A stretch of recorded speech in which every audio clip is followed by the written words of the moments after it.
Hello students, welcome again. आज हम देख रहे हैं drawback of Rutherford model. Rutherford model का हमने आपको बताया था कि जो एटम है उस पर क्या होता है, एक हैवीली पॉजिटिवली चार्ज न्यूक्लियस होता है, ऐसा बोला था ना रदरफोर्ड ने। और जिसके अराउंड में जो इलेक्ट्रॉन है वो रिवॉल्व कर रहते हैं इन सर्कुलर पाथ। ठीक है, ऐसा आपको दिख रहा है यहाँ पर। सर्कुलर पाथ में इलेक्ट्रॉन मूव करते हैं, ऐसे हमने आपको रदरफोर्ड ने बोला था। ठीक है, और ये जो मॉडल था ये एनालॉगस था सोलर सिस्टम से। जैसा कि सोलर सिस्टम में हम देखते हैं जो सन है उसके सराउंडिंग में प्लैनेट्स जो हैं वो रिवॉल्व कर रहे होते हैं। ठीक है, तो अगर हम इस मॉडल को क्लासिकल मैकेनिक्स से अगर कंपेयर करें तो वहाँ पर हम देखते हैं कि क्लासिकल मैकेनिक्स आप जानते हैं जहाँ पर आप न्यूटन्स के लॉ के अकॉर्डिंग आप चल रहे होते हैं। ठीक है, सोलर सिस्टम में हमने देखा था कि जो सन है उसके सराउंडिंग में आपके पास क्या है, प्लैनेट है। लेकिन अब देखो यहाँ पर जो डिफरेंस है सोलर सिस्टम से और बोर के एटॉमिक मॉडल में, इसको हमने प्लानिटरी मॉडल भी बोला था बोर के एटॉमिक मॉडल को। वहाँ पर हम देखते हैं कि जो प्लैनेट्स के केस में, ठीक है, सोलर सिस्टम के केस में आप देखते हैं जो सोलर सिस्टम में सन है और जो आपके प्लैनेट्स हैं उनके बीच में डिस्टेंस बहुत ज़्यादा होती है। ठीक है, अगर हम एटम की कंपेयर में देखें तो काफ़ी ज़्यादा डिस्टेंस होती है। एटम तो इतना स्मॉलर पार्टिकल है, उसके बीच में अगर हम दो अलग अलग सब पार्टिकल्स की डिस्टेंस देखेंगे वो तो फिर बहुत ही कम हो जाएगी। ठीक है, लेकिन यहाँ हम प्लैनेट्स और सन के बीच में डिस्टेंस की बात करें तो काफ़ी ज़्यादा डिस्टेंस होती है। ठीक है, और उसके अलावा जो आपका प्लानिटरी मॉडल है या रदरफोर्ड मॉडल है, वहाँ पर न्यूक्लियस के पास पॉजिटिव चार्ज है और इलेक्ट्रॉन जो रिवॉल्व कर रहा है उसमें नेगेटिव चार्ज है, यानी कि कुछ ना कुछ यहाँ पर चार्ज है सब पार्टिकल्स के बीच। जबकि यहाँ हम देखते हैं प्लानिटरी मॉडल में ऐसा कोई चार्ज होता नहीं है। हमारे प्लैनेट्स और सन के बीच में ऐसा कोई चार्ज नहीं है जो एक दूसरे को अट्रैक्ट कर रहे हैं। ठीक है, तो चार्ज होता भी तो बहुत ज़्यादा डिस्टेंस है। तो आपको क्या पता चल रहा है कि थोड़ा सा तो डिफरेंस है। यहाँ चार्ज पार्टिकल है, आपके पास इलेक्ट्रॉन और न्यूक्लियस में जो चार्ज है उसके बीच में अट्रैक्शन हो रहा है, और उसके अलावा यहाँ पर हम देख रहे हैं डिस्टेंस काफ़ी कम है। ठीक है, तो थोड़ा बहुत डिफरेंस आपको तो पता चल गया। और उसके अलावा एक चीज़ और देखो, अगर ऐसा हो रहा है, अगर हम देखें चार्ज यहाँ पर है पार्टिकल्स के बीच में जैसा कि रदरफोर्ड ने बोला, तो एक आता है क्लार्क मैक्सवेल की एक थ्योरी आती थी। ठीक है, इलेक्ट्रोमैग्नेटिक प्रिंसिपल होता है। तो क्लार्क मैक्सवेल बोलता है कि जब भी कोई चार्ज पार्टिकल किसी अनदर चार्ज पार्टिकल के अराउंड में या उसके इन्फ्लुएंस में होता है तो उनके बीच में क्या होगा, अट्रैक्शन होगा। अट्रैक्शन से क्या होगा, जो चार्ज बॉडी है वो धीरे धीरे अट्रैक्शन से अपनी एनर्जी को लूज़ करते जाएगा। ठीक है, जैसे ये न्यूक्लियस है, न्यूक्लियस के सराउंडिंग में इलेक्ट्रॉन रिवॉल्व करेगा तो इलेक्ट्रॉन रिवॉल्व करने से अट्रैक्शन बढ़ेगा, और जैसे जैसे उस न्यूक्लियस के क्लोज आएगा इलेक्ट्रॉन तो उसकी एनर्जी बहुत ही कम हो जाएगी। फाइनली क्या हो जाएगा, इलेक्ट्रॉन कोलैप्स हो जाएगा न्यूक्लियस पे।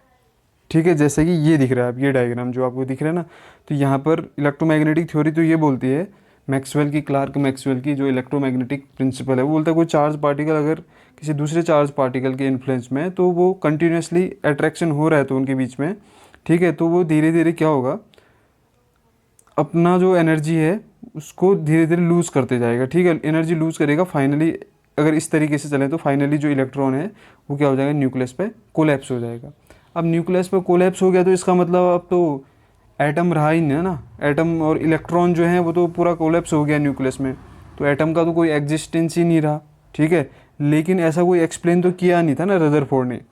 तो एक चीज़ आपको समझ में आ रहा है कि अगर ऐसा हो सकता है, अगर हम चार्ज पार्टिकल एक दूसरे के कांटेक्ट में हैं और कंटिन्यूसली एक दूसरे के बीच में अट्रैक्शन होगा तो अट्रैक्शन से क्या होगा, फाइनली जो इलेक्ट्रॉन है वो न्यूक्लियस में कोलैप्स हो जाएगा और एटम जो है अनस्टेबल हो जाएगा या अब एटम का एग्जिस्टेंस नहीं रहेगा। लेकिन ऐसा तो कुछ बोला नहीं ना रदरफोर्ड ने।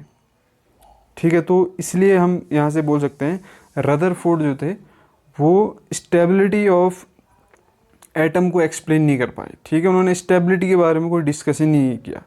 जब आगे उन्होंने मॉडल दिया उसके बाद हमने देखा कि अगर प्लानिटरी मॉडल है या इसमें हम मैक्सवेल की जो इलेक्ट्रोमैग्नेटिक प्रिंसिपल है उसका यूज़ करें तो कुछ ऐसा होना चाहिए। ठीक है, ऐसा होगा तो आपका जो न्यूक्लियस है, जो आपका एटम है वो पूरा कोलैप्स हो जाएगा, तो इससे स्टेबल रहेगा ही नहीं आपका एटम। ठीक है, तो ऐसा कुछ एक्सप्लेन नहीं कर पाएगा कि स्टेबल क्यों रहता है। ठीक है, उन्होंने कोई डिस्कशन ही नहीं किया। ठीक है, तो यहाँ से हम समझ सकते हैं orbiting electron should emit light losing energy in the process. तो जब भी कोई इलेक्ट्रॉन ऑर्बिट कर रहा है न्यूक्लियस के सराउंडिंग में, तो वो लगातार कंटिन्यूसली लाइट को रिलीज़ करेगा, ठीक है, एनर्जी रिलीज़ करेगा in the form of light, तो उससे उसकी एनर्जी लूज हो जाएगी, ठीक है। This energy loss should cause the electron to collapse into the nucleus, ठीक है। ये जो एनर्जी लूज होगा, इससे क्या होगा, जो इलेक्ट्रॉन है कोलैप्स हो जाएगा न्यूक्लियस में। लेकिन क्या होता है, मैटर तो स्टेबल होता है, this does not happen, actual में तो ऐसा कुछ होता ही नहीं है, ठीक है। तो इस वजह से हम रदरफोर्ड को यहाँ पर इसका लिमिटेशन मानते हैं, ठीक है। तो इतना आपको क्लियर हुआ होगा।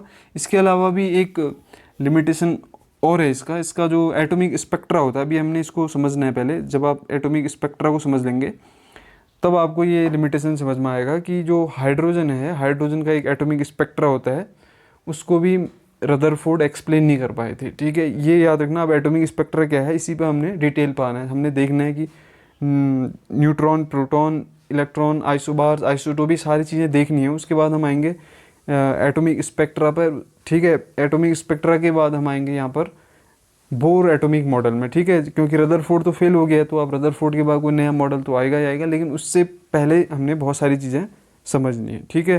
तो एटॉमिक स्पेक्ट्रा को भी एक्सप्लेन नहीं कर पाए थे रदरफोर्ड। और दूसरा क्या है, स्टेबिलिटी को एक्सप्लेन नहीं कर पाए थे किसी भी एटम की। इतना सभी को क्लियर हुआ होगा। तो अगले वीडियो में हम देखेंगे एटॉमिक स्पेक्ट्रा और न्यूक्लियस के बारे में। उसमें हम देखेंगे आइसोटोप्स, आइसोबार्स, ये सारी चीज़ें देखनी है। तो फिलहाल यहीं पर हम इसको एंड कर रहे हैं। Till then, thank you for watching, God bless you all.